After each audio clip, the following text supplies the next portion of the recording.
Boa noite, caros companheiros de ideal espírita, que Deus, nosso Pai de infinito amor e bondade, e Jesus, o amigo incondicional de todas as horas, nos envolva e nos ampare.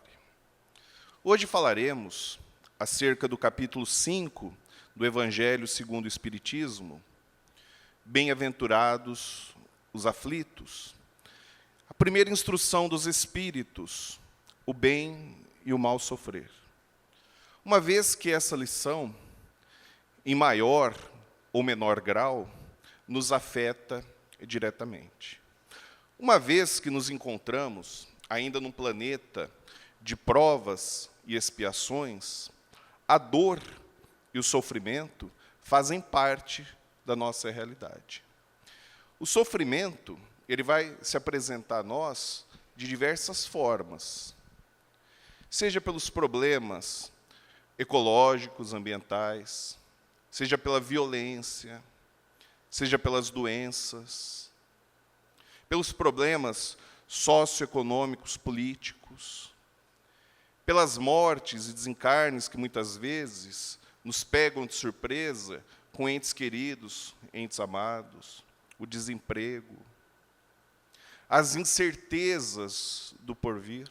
Então, o sofrimento, ele ainda faz parte da nossa realidade. Vai diminuir consideravelmente, uma vez que nós estamos vivenciando o finalzinho, os últimos instantes do planeta de provas e expiações, que dará lugar ao planeta de regeneração. E é por isso que os Espíritos, eles nos instruem acerca do bem e o mal sofrer. Uma vez que todos sofreremos, a grande questão é como passar por esse sofrimento. E o maior sofrimento, podem ter certeza, ele não é o de natureza material, apesar de ter uma boa contingência no nosso dia a dia. O maior sofrimento que nós carregamos é o de ordem afetiva. Se vocês pararem para refletir, os grandes dramas que permeiam a nossa existência têm a ver com os nossos relacionamentos, com o marido, com a esposa, com os pais, com os filhos, com o patrão, com o trabalhador da casa espírita. E esses são os nossos maiores conflitos. E não aqueles primeiros que eu disse. São esses conflitos de ordem afetiva que levam muitos a quererem se vingar, a engendrarem processos obsessivos, a se perderem no ódio e na perseguição. Então, esses dramas de ordem afetiva nos afetam intensamente. E como seria o mal sofrer? O mal sofrer é quando a dor se apresenta, seja ela uma dor física ou uma dor moral. E nós, muitas vezes, nos revoltamos, nos sentimos injustiçados por Deus. Por que que isso aconteceu comigo e não com a outra pessoa? Por que justo agora?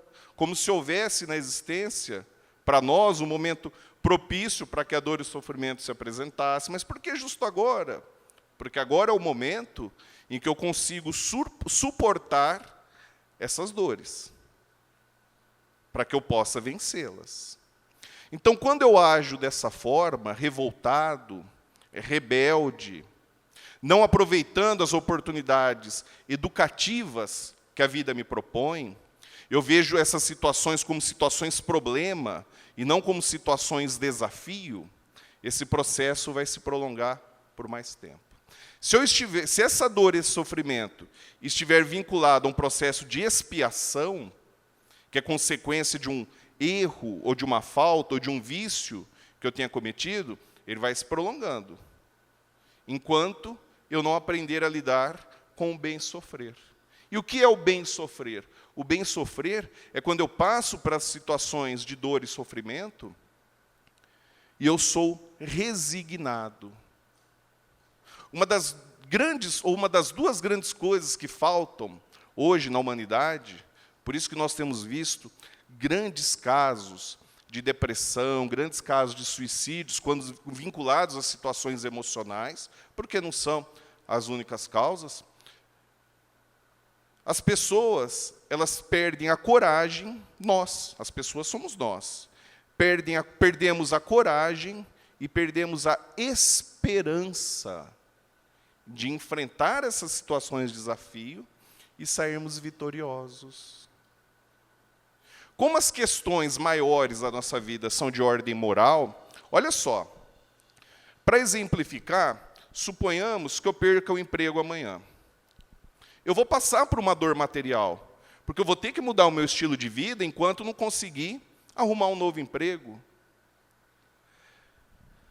Mas o medo de ficar muito tempo desempregado, o medo de ser marginalizado socialmente, a vergonha de ter que lidar com os meus familiares, se eu for o arrimo da família, e com os meus parentes, em falar que eu estou desempregado, a tristeza, a melancolia, o desânimo que vão tomar conta de mim, e que é natural que, num primeiro momento, tome conta, ainda mais se eu nunca nessa existência vivenciei o desemprego, por exemplo, é natural que eu fique fragilizado, que eu fique cheio de dúvidas e incertezas, mas quando isso começa a se prolongar, isso se transforma em angústia e é uma dor moral.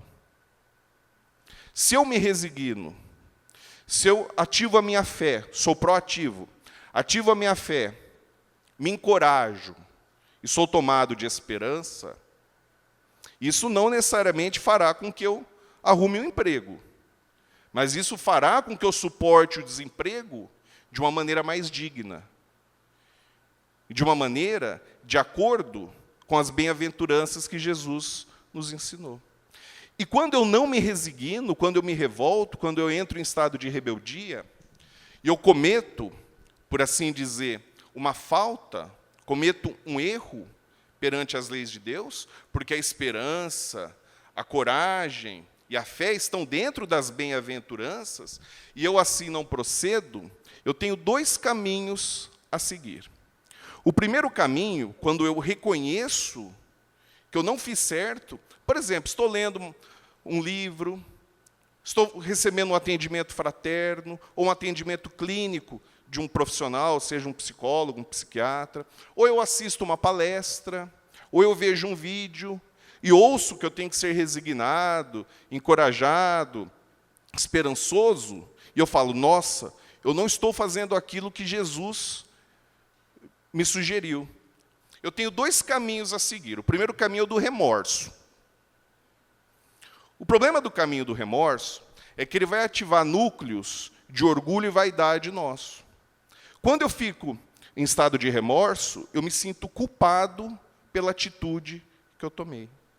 E quem se sente culpado pela atitude que tomou, que não foi a da resignação, acaba se vitimizando, acaba se achando coitadinho. E ao se vitimizar, não vai reparar a situação para se reabilitar perante as leis de Deus. Esse é o mal sofrer. O bem sofrer. Nossa, eu estou desanimado mesmo, estou desencorajado, estou desesperançoso. A minha fé está menor que um semente de mostarda, que um grão de mostarda, mas eu percebo que esse não é o caminho. E aí, ao invés de eu ficar com remorso, eu gero em mim o arrependimento. E o que muda do arrependimento para o remorso?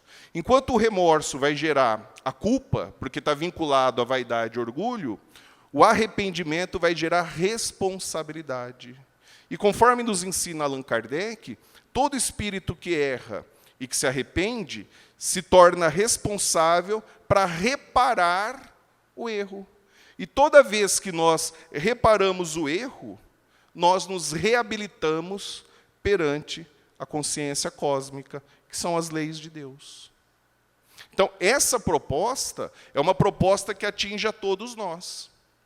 Quem participa, quem tem conta em redes sociais, devem estar vendo o grau de animosidade, o grau de pessimismo que nós estamos vivendo por conta de uma crise real.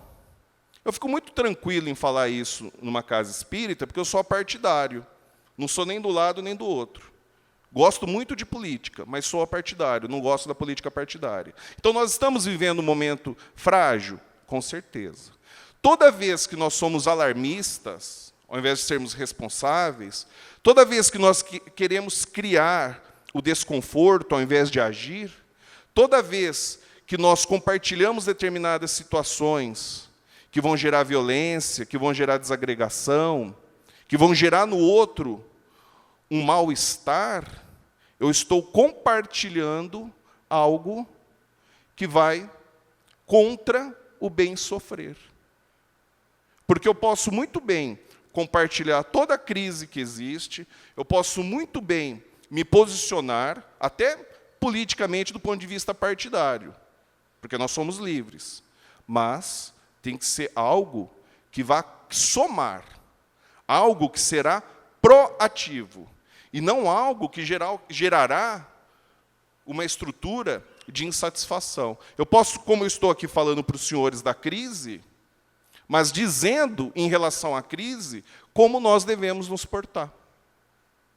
Quantas vezes nós nos lembramos nas nossas preces, seja ali nos nossos momentos de evangelho no lar, aqui no momento da abertura do trabalho, de orar por aqueles que nos dirigem, de orar por aqueles que não estão aproveitando a oportunidade dada por Jesus de fincar as estruturas no Brasil para ele se tornar coração do mundo, pátria do Evangelho, e se perdem em processos de corrupção, de interesses mesquinhos e egoístas.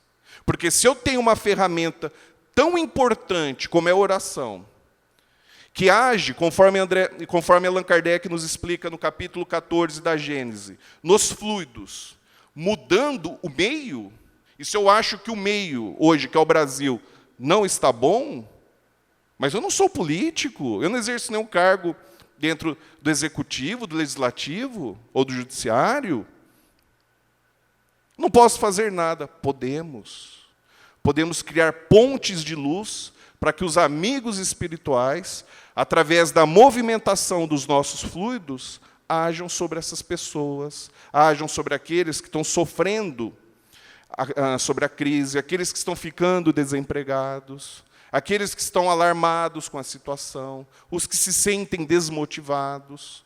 Cabe a nós, espíritos espíritas, a transformação dessa realidade. Porque nós temos o conhecimento das ferramentas. Temos outras ferramentas também, mas essa é de conhecimento do Espiritismo. E sempre que nós virmos situações de crise, muitas vezes passa uma ambulância, vai ter um acidente ali na esquina, refreemos a curiosidade. Voltemos o nosso pensamento e o nosso sentimento, dispondo os nossos melhores recursos, para que os espíritos que estão ali ajudando os paramédicos, e os médicos, os bombeiros, possam utilizar desses recursos.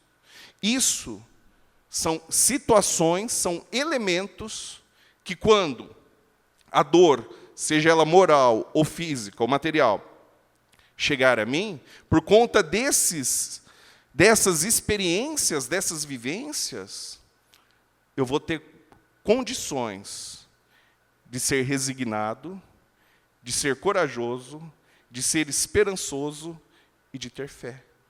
Essas estruturações acontecem no dia a dia. Enquanto todo mundo está pessimista, sem querer nos alienarmos, sejamos otimistas. Porque Jesus está no leme.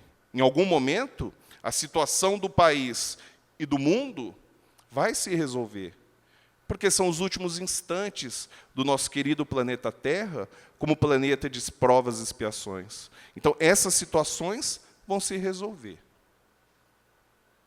através dos nossos diversos posicionamentos. Mas, como espíritos espíritas, através também dos nossos posicionamentos morais, onde nós vamos poder, diante de toda essa aflição que assola o nosso querido Brasil, darmos a nossa contribuição para minorar essa aflição. Seja no âmbito municipal, no âmbito estadual, no âmbito federal. É muito interessante essa questão da conduta, essa questão do arrependimento, porque sem o arrependimento, eu não gerando responsabilidades, eu não percebendo o quão responsável eu sou por todas as situações que me envolvem, eu não consigo me estruturar desses elementos para poder vivenciar as situações desafio que a vida nos propõe. Por que isso? Porque a vida, ou melhor, a existência, ela é impermanente. Hoje nós estamos com saúde. Amanhã talvez nós descobramos que tenhamos um tumor. Hoje nós podemos ter um emprego. Amanhã eu posso estar desempregado. Hoje nós estamos aqui encarnados.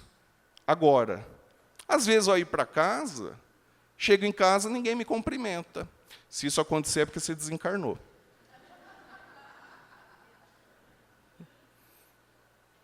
Porque para desencarnar só basta estar encarnado, que é a nossa condição. A vida é impermanente. E a existência é impermanente. E a existência sendo impermanente, porque ela é material, ela estimula em nós refletirmos sobre a riqueza espiritual. Para que nós não sejamos que nem o filho pródigo. A parábola do filho pródigo. Quem é o filho pródigo? Somos nós. Nós, quando nos distanciamos das leis de Deus, como filhos mimados e birrentos, nós vamos embora. Chega um momento que nós nos cansamos disso. Vide, por exemplo, André Luiz. Até que ponto André Luiz foi o filho pródigo que foi e não voltou? Até o ponto que lá no umbral, ele viu que tinha que existir Deus. E ele resolve se curvar e voltar para a casa do Pai. Aonde é a casa do Pai? Aqui dentro de mim. A hora que ele voltou para a casa do Pai e rogou ajuda, ele nos deu o exemplo do filho pródigo. Nós somos o filho pródigo. Toda vez que as situações de desafio se apresentar para nós, somos nós, buscando alterar os nossos valores, que vamos ter condições de retornar à casa do nosso Pai. Por isso que é um momento interessante da nossa existência, interessante do ponto de vista planetário, para nós, que estamos reencarnados, e fazemos parte da seara de Jesus, porque é o momento de nós nos definirmos. Se eu quero continuar sendo o homem velho, birrento, que gosta de mal sofrer e se vitimizar, ou se eu quero ser o homem novo, buscando a espiritualização, se encorajando, sendo otimista, acendendo na candeia do coração, acendendo no altar do coração a candeia da esperança, para que juntos possamos o quê? Vencer as dores e os sofrimentos que se apresentam. Para encerrar, vale lembrar uma passagem muito interessante, uma passagem que fala sobre o arrependimento, e que quando nós nos arrependemos, as oportunidades se apresentam, as portas se abrem. Quando Jesus foi preso, foi condenado e sentenciado a ser crucificado no Gólgota, o que era algo comum que os romanos faziam como forma de punir os criminosos e deixar de exemplo para as comunidades. Dias antes, Jesus havia sido recebido como rei dos judeus, como Messias, como aquele que iria liderar os judeus contra o jugo dos romanos. E alguns dias depois, estava Jesus carregando aquele madeiro da infâmia para ser crucificado. Jesus, para que ele pudesse, segundo as autoridades da época, para que ele pudesse ser mais humilhado ainda, foi crucificado ao lado de 2 ladrões. Um desses ladrões, que foi crucificado à direita de Jesus, chamava-se Dimas. Enquanto Jesus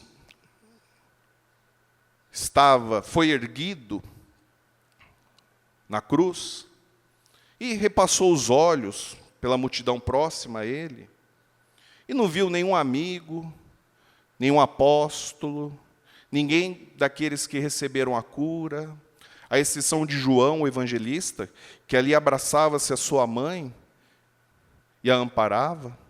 Ele viu muito ao longe Tiago, chorando compulsivamente, consternado pela situação.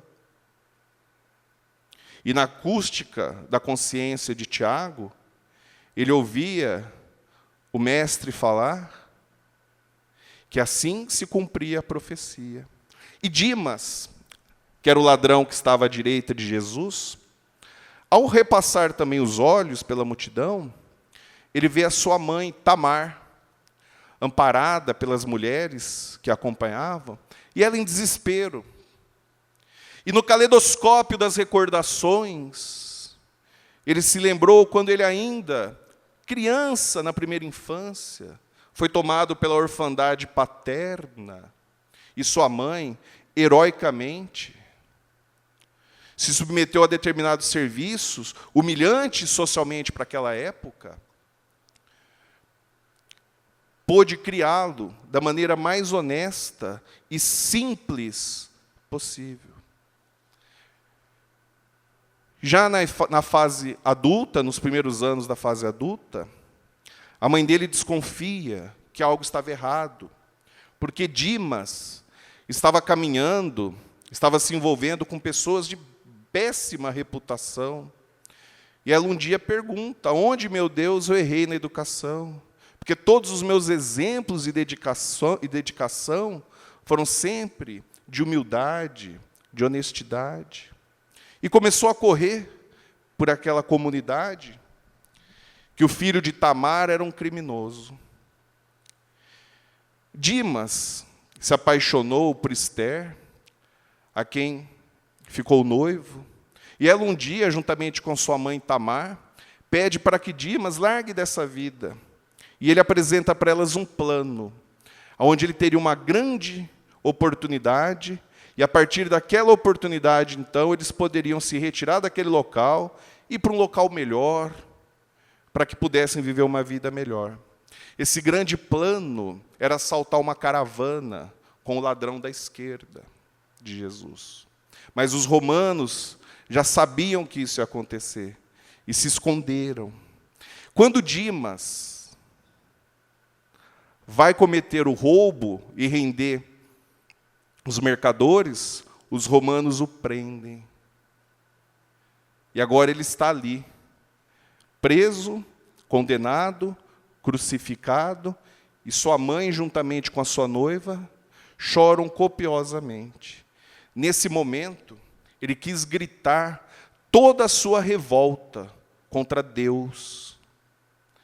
E quando ele vai, numa explosão de ira e revolta, gritar, ele percebe que Jesus lhe pousa os olhos mansamente, e os seus olhos se cruzam. E Jesus penetra profundamente em seu ser. E ele, em alguns segundos, ele percebe que aquele que estava ao seu lado, que era inocente, que foi injustamente condenado, recebia a pena de maneira digna. Ele então se arrepende de tudo o que ele havia feito, nos últimos instantes da existência dele. E gostaria de poder recomeçar. Porque ele entendeu que foram as atitudes, a rebeldia dele que levaram naquela situação. Mas ele não teria outra oportunidade nessa existência. Então ele vira para Jesus e diz assim: Senhor, quando hoje entrares no seu reino de luz e de amor, lembra-te de mim. Jesus, então, pousando mais uma vez o olhar doce e manso sobre aquela ovelha que até instantes antes estava perdida, lhe diz: hoje, em verdade vos digo, que entrará comigo no reino de meu Pai. Não que as faltas dele fossem perdoadas, mas com o arrependimento, ele com certeza seria amparado por Jesus e os seus missionários, daí entrar no reino de Jesus, para que ele tivesse novas oportunidades de reparar e reabilitar. E aí eu faço um adendo, é assim que a gente vê a grandeza de Jesus. Até nos últimos instantes da existência física, ali ao lado de um criminoso, ele consola, ele envolve, ele ampara e dá oportunidades para que ele se reabilite perante a própria consciência e a consciência cósmica. Que Jesus, o meigo rabi da Galileia, o mestre por excelência, o amigo incondicional de todas as horas, nos inspire nos momentos de indecisão e nos fortaleça na hora do testemunho que todos nós, com a graça de Deus, teremos que passar. Muito obrigado.